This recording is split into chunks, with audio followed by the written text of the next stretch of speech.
What's up, everybody? Welcome to the first episode of I Don't Know. Today we're going to be talking about the top 3 most infamous jails of Massachusetts, and we're going to talk about the famous people that stayed at those jails. Number 1 on the list is Nashua Street in Boston. I have been here personally. The important thing is I changed my life, turned it around, and now I'm headed in a good direction. While I was there, a couple floors above me was New England Patriots tight end Aaron Hernandez. Now, I didn't know Hernandez personally, but I do know people that know him, and I did spend a short paddy wagon ride with him, but at another jail, which isn't really important. But I do know for a fact at the previous jail he was treated like shit, and in Boston at Nashua Street he was treated very good. He had magazines, pizza, a lot of things that people didn't know about, and I'll leave it at that. Another person that was locked up in Nashua Street, this was before I was there, was the Craigslist killer.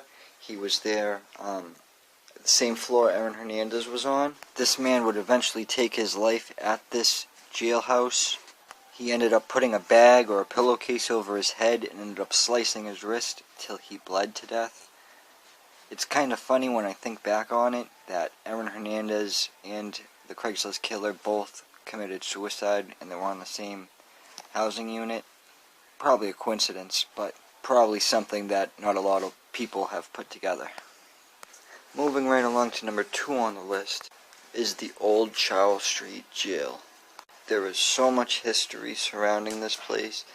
It's still standing. It's not a functioning jail anymore. They did a lot of reconstruction the last couple of years and turned it into a nice looking hotel.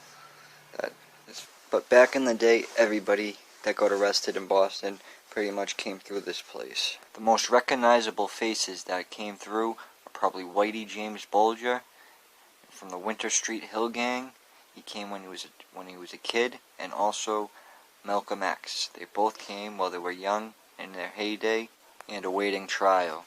Another famous person to walk through these halls was Babe Ruth. Babe Ruth went on a tour through Charles Street Jail when it was still functioning.